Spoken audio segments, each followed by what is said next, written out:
911, where's your emergency? Okay, my emergency is that, oh my gosh, we looked in the house and there's a break-in.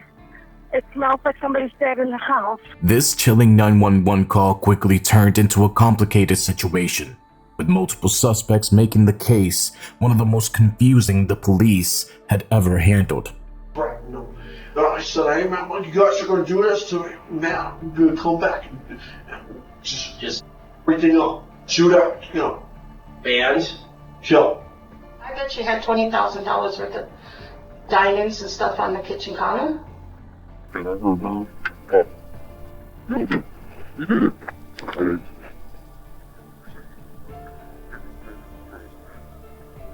Happened in that house. I haven't had anything to do with her in 2 years. I haven't talked to her, called her. I haven't set foot on her property. I know my kids cut through her driveway. Jesus will, right? It was like no one told me, and I didn't find out for a week. Dad, and like all that, and like. Your sister? Yeah. He told me if he was found out that he would go on a rampage. The detectives were baffled by the suspects, fearing that the killer might get away easily. But they soon uncovered a clue that turned the case upside down. On July 2nd, 2017, Doreen Spears made an unsettling decision to check on her friend, 62-year-old Lisa Ann Stukey, after 2 weeks of silence. She had no idea that what she would discover would sear itself into her memory forever. When Doreen reached Lisa's home, a sense of unease crept in. The door leading from the garage to the house was unlocked, a glaring anomaly for Lisa, who lived alone and was meticulous about keeping her home secure. As Doreen stepped inside, a stench unlike anything she'd ever encountered stopped her cold. Panic set in, and fearing the worst, she immediately dialed 911. 911, where's your emergency? Okay, my emergency is that, oh my gosh, we looked in the house and there's a break-in. It smells like somebody's dead in the house. Within moments, lead detective Corey Payne arrived at 2390 Ross Avenue in Ammon, Idaho. Little did he know the horror waiting for him inside would leave an indelible mark on his soul. As soon as I walked in, it was clear that the back door that led to the backyard had been kicked in. And that was the first sign that really something was wrong here. The closer you got to the back master bedroom, the smell got worse. It was a putrid type smell, probably the worst thing I've ever smelled in my life. As Payne entered the master bedroom, he stumbled upon a scene straight out of a nightmare. A badly decomposed body lying amidst chaos.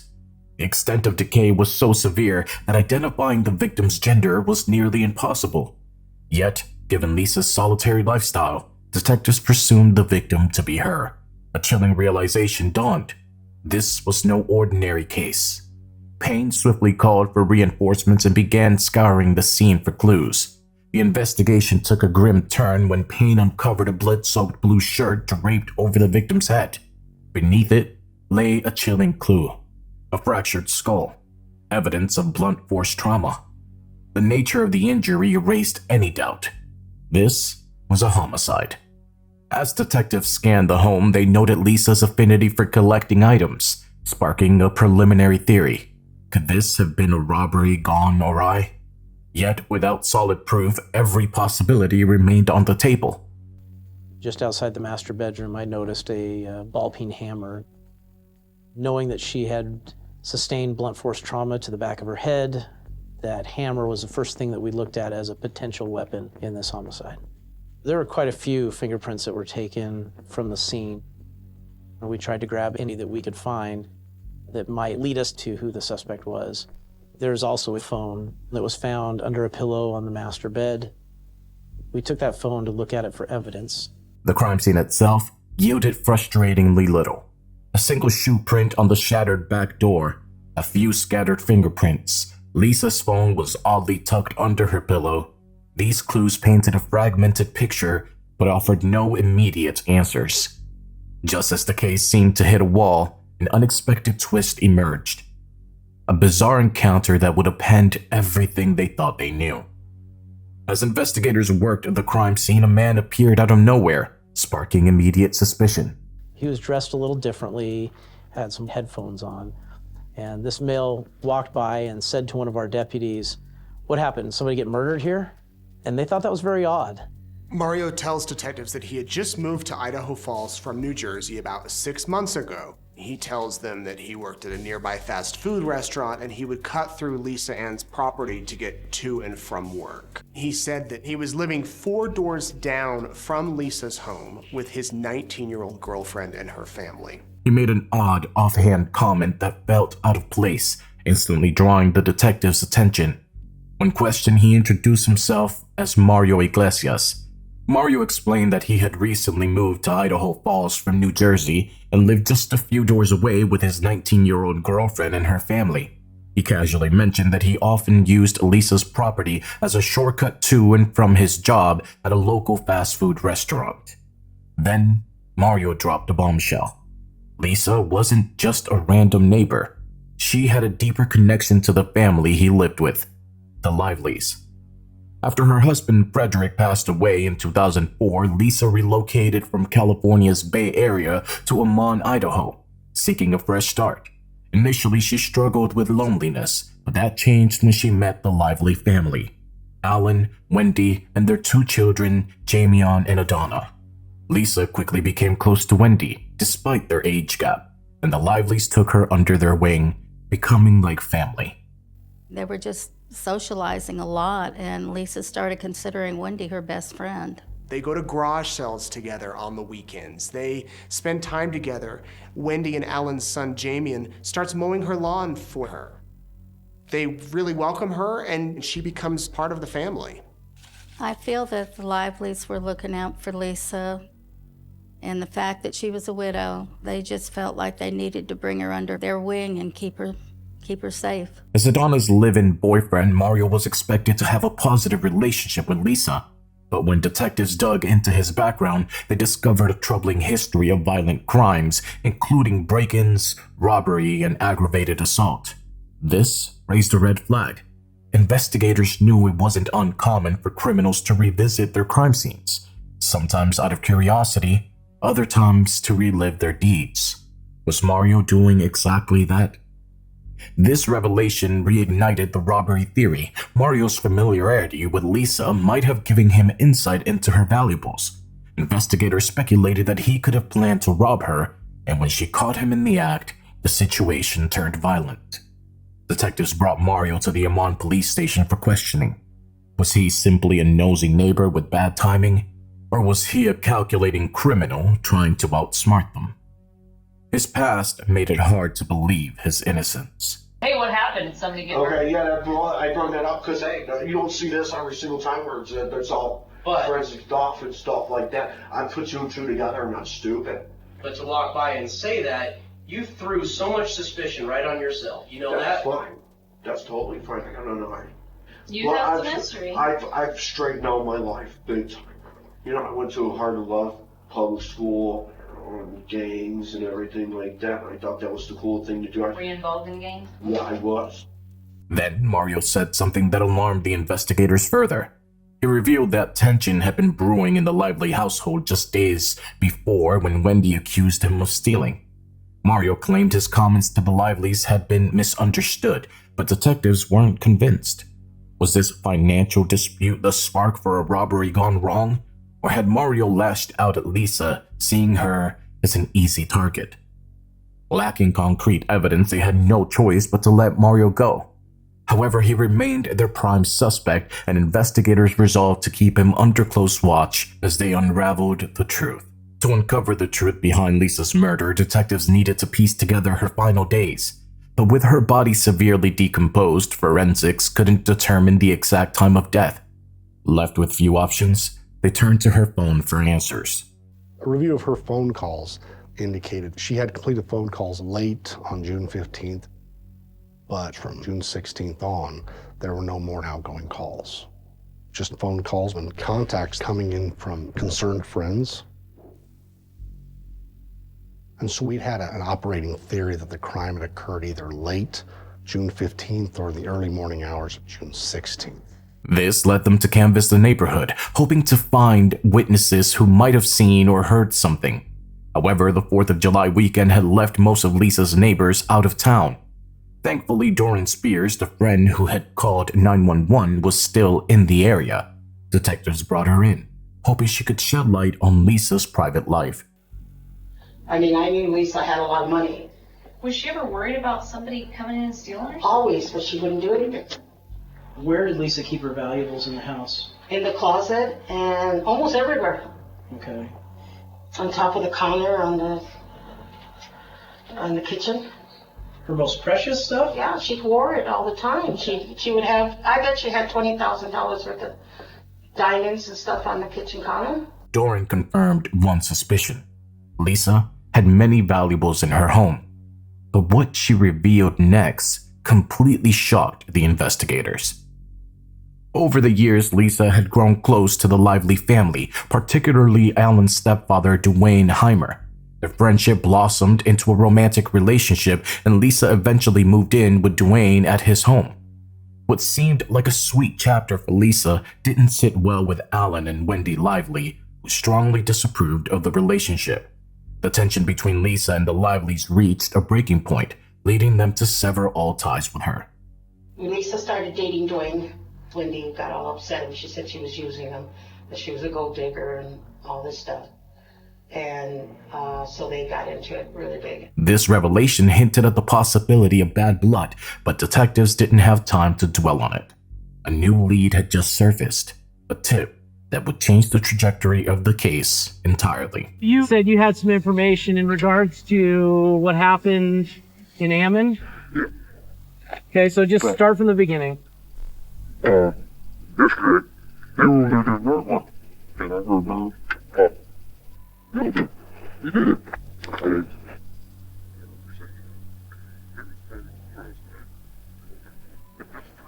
Down from there. Who said this? Wendy played me. Wendy was on the phone? Yeah. Okay, and she said the words? A local tow truck driver approached the police, claiming he overheard something suspicious just days before Lisa's death. Though he initially dismissed it, news of the murder made him realize its significance. According to him, Wendy Lively had made an unsettling comment that sounded eerily like a confession to a sinister plot. Detectives begin to think, who could Wendy possibly have been talking about? The he on that phone call. The he's we knew about at that point were Mario, her daughter Adonna's boyfriend, and Alan, her husband. Detectives wasted no time. Having already questioned Mario, they now turned their focus to Wendy and Alan. Without revealing the tip, they hoped to see what the couple might confess on their own. I don't know what happened in that house. I haven't had anything to do with her in 2 years. I haven't talked to her, called her. You know, I haven't set foot on her property. I know my kids cut through her driveway to walk down the road and stuff. A lot of people do. So like I said, you got a full house because it's you and Alan. It's me and Alan, Adonna and Mario, and sometimes Jamie. Jamie, he goes by Jay. Oh, no. is he the youngest? No, Adonna's the youngest. Oh, Adonna. Yeah. During the interview, Wendy painted a picture of a compassionate family. She explained how she and Alan had taken in Jamie and Adonna after their biological mother was unable to care for them. They also supported Dwayne throughout his cancer battle. So Dwayne, as he progressively got worse, we moved him in with us, and we started doing physical therapy and all that stuff at our house. We got him to the point where he was doing better. However, Wendy admitted that Lisa's involvement with Dwayne had strained their relationship. She didn't mince words about her feelings towards Lisa, admitting they hadn't spoken in nearly 2 years. But was a grudge enough to drive someone to murder? Detectives weren't convinced yet. Meanwhile, Alan was being interviewed in another room, and what he shared stunned investigators. We moved him back in his house, and then And he passed in March of the following year? April, okay. I mean, specified no, because no one told me. Dwayne had changed his will right at the end of his life. No one told me. And I didn't find out for a week.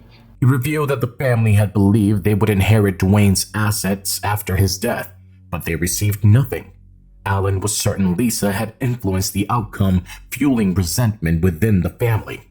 So he had only met her in like June. And they were already talking will and all this. And I was like, who do you meet? Just meet. Right. And within a month, you're talking will and all this.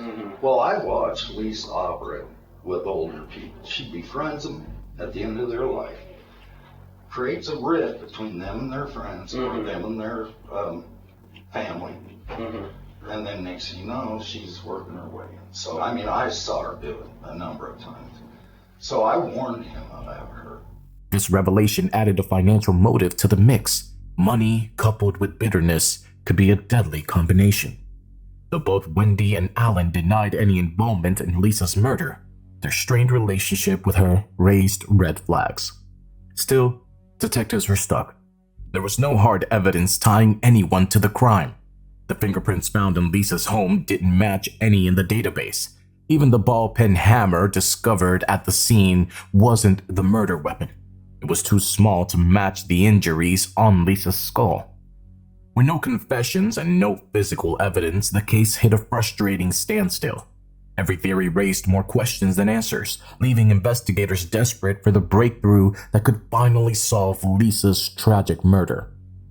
When the initial leads failed to bring detectives closer to solving Lisa's murder, they decided to turn to someone who could offer a fresh perspective. Alan and Wendy's son, Jamian. Jamian came across as polite and eager to help, but what he shared about his family life left the detectives stunned. How old were you when you were adopted by the Lively's? I believe I was 7 turning 8. 7 going 8. Yeah, we're trying to talk to anybody and everyone we can, trying to figure out stuff about Lisa, your neighbor.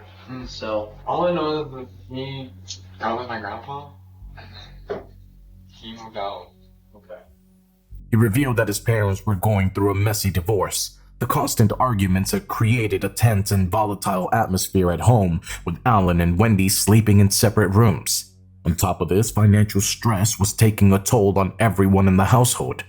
These revelations painted a new picture of the Lively family, raising even more questions about their possible connection to Lisa's death. When detectives pressed Jamian about Mario Iglesias, his sister's boyfriend, his story aligned with what Mario had told them earlier. I don't really like Mario, you know? There was this one time where, this was like maybe 2 weeks ago, right? So my mom misplaced some money, right? And Adonna asked him, not accused. She said, hey, did you take this? He just freaked out, like, why are you accusing me? I didn't touch it. I didn't take anything, you know? Like really defensive. Yeah, and so Adonna's like, you know, I don't feel like you're telling the truth. I want you to leave. I want you to leave the house because they were already having problems. And he was like, you're dead, you don't know who and like all that, you know, and like. To your sister? Yeah, he's like, your family, you don't know who, like, that's what he was saying. Still, detectives couldn't ignore the dark possibilities tied to Mario's past. Unlike Alan and Wendy, who seemed too distraught and fragile to commit such a brutal act, Mario had a troubling criminal history and ties to gangs in another state. This made him a far more likely suspect for a violent crime. With this in mind, detectives brought Mario in for another round of questioning. What else did the Lively's tell you about that lady? Because they don't like that lady at all. So what did they tell you? Be honest. Well, she's like, because I guess she's from California, something like that. She's like, had a real snotty attitude with people. They ever talk about Alan's father at all? He mentioned that she turned him back into an alcoholic. He basically went back to his old ways. He said this woman ran him to the ground. The Lively's, you've been there just a couple months. Yeah. They've treated you like a son, I'm assuming, right? Pretty much. I feel good about myself. Yeah. Would you hurt somebody for the Lively's? No, nobody. I wouldn't do that. This time, Mario opened up about how the family drama was affecting him. He described how Alan, in particular, seemed completely broken by the divorce and the mounting tensions. I see a lot of anger. I mean, like he's losing everything. He's losing everything that he had worked hard for now. Do they fight about money? Yeah. Detectives decided to turn up the heat, adopting a more aggressive approach in their questioning. But Mario stood his ground. He adamantly denied any involvement in Lisa's murder, claiming he had left his criminal past behind and wouldn't risk everything to commit such a crime. With no confession and no solid evidence, the detectives decided to make a bold move. They secured a search warrant for the Lively home, convinced they were finally closing in on the truth. But what they found only deepened the mystery. During the search, investigators carefully gathered anything that might link the family to the crime scene, including shoes that could match the footprint found on Lisa's back door. Yet, after comparing every pair from the house, not one matched the print. The setback was disheartening. Despite having several suspects, detectives were no closer to proving who was responsible for Lisa's murder. It felt like they were hitting dead ends at every turn. Then, just as hope was beginning to fade, a new lead emerged. What detectives uncovered next would flip the case on its head, revealing shocking secrets and unmasking the darkness that had been lurking all along. On July 15, 2017, almost 2 weeks after Lisa Ann Stukey's decomposed body was discovered, detectives received a tip that shocked them to their core. But we just needed more concrete evidence of who was involved. And so we had to say, okay, which direction do we go now? And it was at that point that we got a phone call. I didn't know what to say. I didn't know what to do. It was a female stating that she knew more about this homicide. He told me exactly what he did. And then he told me that if I were to say a word, that he would go on a rampage. Nobody knows you're here. Okay? You're brave and you're doing the right thing. Okay?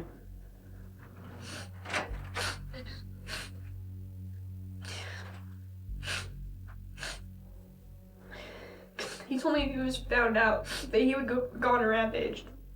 And he's like, I'm gonna tell you this, and you can't say anything.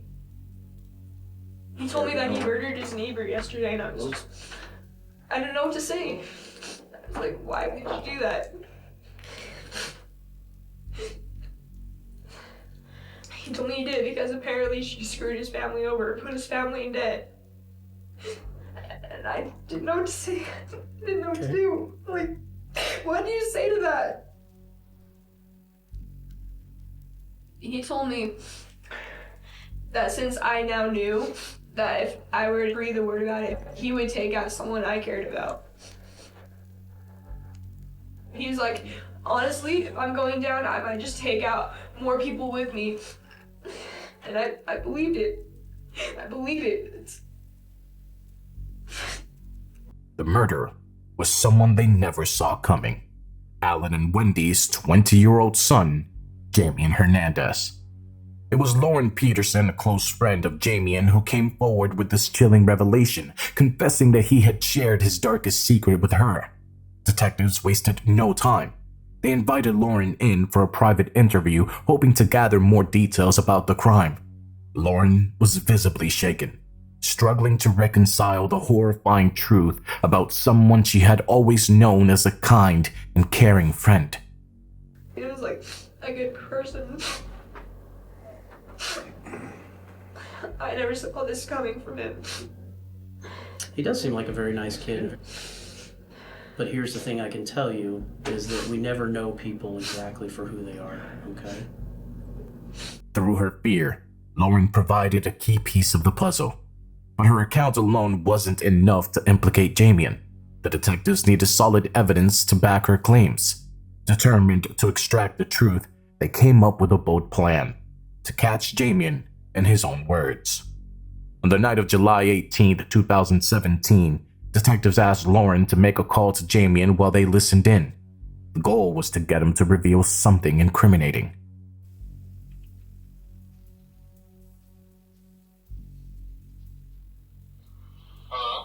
Hey, Jen. What up? You brought up something the other day, and it kind of worried me because I'm seeing things everywhere. Okay, so Like, I'm seeing that's stuff. the question then. I'm seeing stuff all over Facebook. I'm seeing stuff like I'm hearing stuff on the radio, Jay. Do you have like a second? Could you go ahead It and doesn't even matter. could you just for a second? Stop talking about it. Stop thinking about it. Let it go. Drop it. But the plan didn't work. Damien gave vague, cryptic answers, avoiding any mention of Lisa or the murder. Worse, detectives feared their attempt may have tipped him off. With time slipping away, the team knew they had to act fast. The next morning, July 19th, they set out to bring Damien in for questioning. But Damien was already a step ahead. Before detectives could reach the lively home, they spotted Alan, Wendy, and Damien leaving in a car. The case was nearing its breaking point, and soon, the shocking truth about this brutal crime would finally come to light. Later that day, a patrol deputy pulled over the lively family's vehicle. What started as a routine stop quickly turned critical when a search of the car revealed damning evidence. We found that Damien had next to him in the back seat a backpack that was full of things that you would need if you were leaving town quickly. A go bag, if you will, and a small personal safe that contained jewelry that belonged to Lisa Stukey. All three were immediately taken into custody and brought to the police station. There, detectives confronted Damien, determined to extract the truth. Hours of relentless questioning finally broke him. Damien confessed, and his story sent chills through the room. I will admit to you 100% that you had me fooled the first time you came in here. I didn't do anything. That's not gonna cut it, Dave. Take a good long look at that. Take a look at it. Take a look at that. Yeah, Take a look at that. You know what that smelled like? Do you have any idea what that was like? I didn't huh? I didn't do that. Look at it. Yes, you did. Yes, you did. No, I didn't. Look at it. He admitted that hatred had been festering inside him for months. For nearly a year, he had wrestled with the urge to act on his dark thoughts. I'm sorry, okay? No. You need to let it out, man. This has been living in your head. This is hard. You don't even know what's in my head.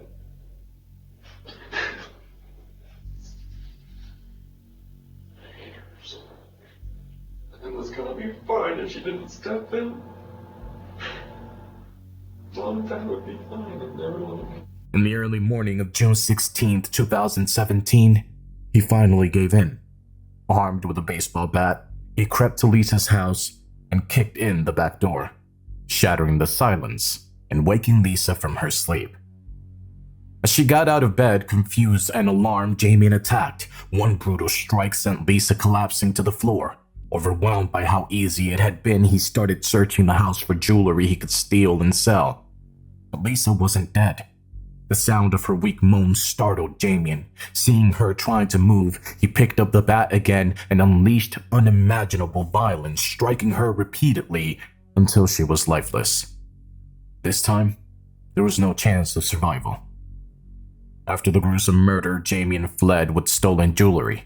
Determined to erase any evidence, he burned his shoes, gloves, and the clothes he wore that night on a bonfire. To finish the cover-up, he drove 25 miles to a pond and threw the bat into the water, believing he had destroyed every trace of his crime. When detectives informed Alan and Wendy of Damien's confession, the couple broke down in tears. They denied having any knowledge of his plan and were devastated by the truth.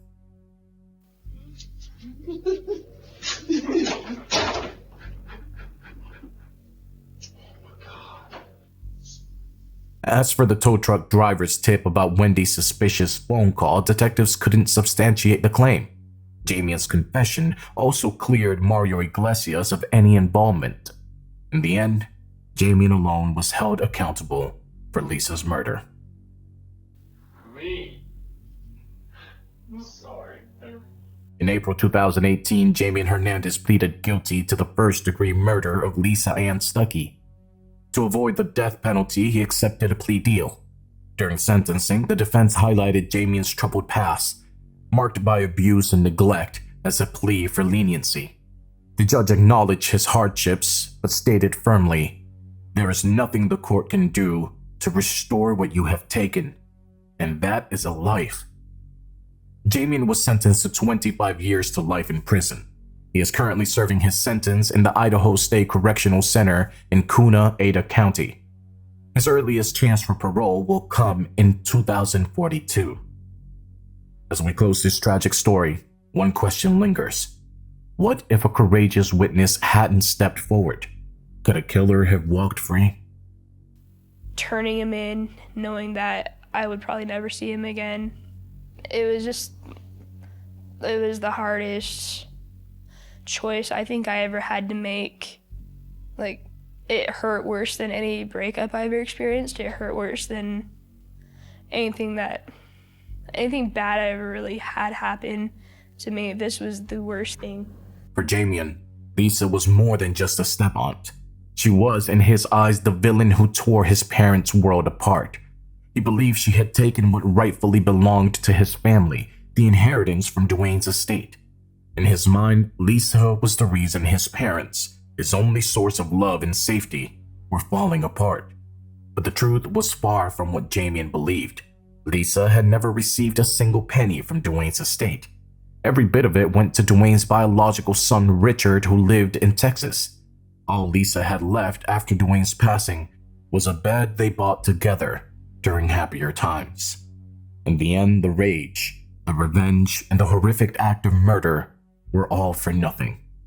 Jamian's misguided hatred not only robbed Lisa of her life, but also ripped her away from those who loved her. She was remembered as a kind, sweet, and caring person, a light extinguished far too soon. Oh my gosh.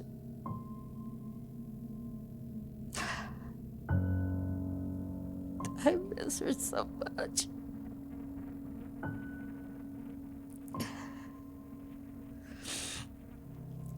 To this day, I still call her phone. And then after I call it, I realize that she's not there. She's never going to answer the phone again.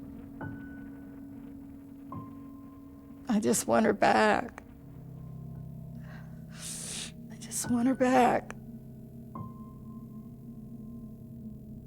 Before we wrap up, we want to express our deepest condolences to Lisa's family and loved ones. What's your take on this twisted story? Do you think Jamian acted alone? Or could Alan and Wendy have been involved? Share your thoughts in the comments below. We'd love to hear what you think. If you have a case you'd like us to cover, let us know. Don't forget to like, share, and subscribe to Behind the Crime for more gripping true stories. Enjoy our content? Consider becoming a member to get early access to exclusive videos.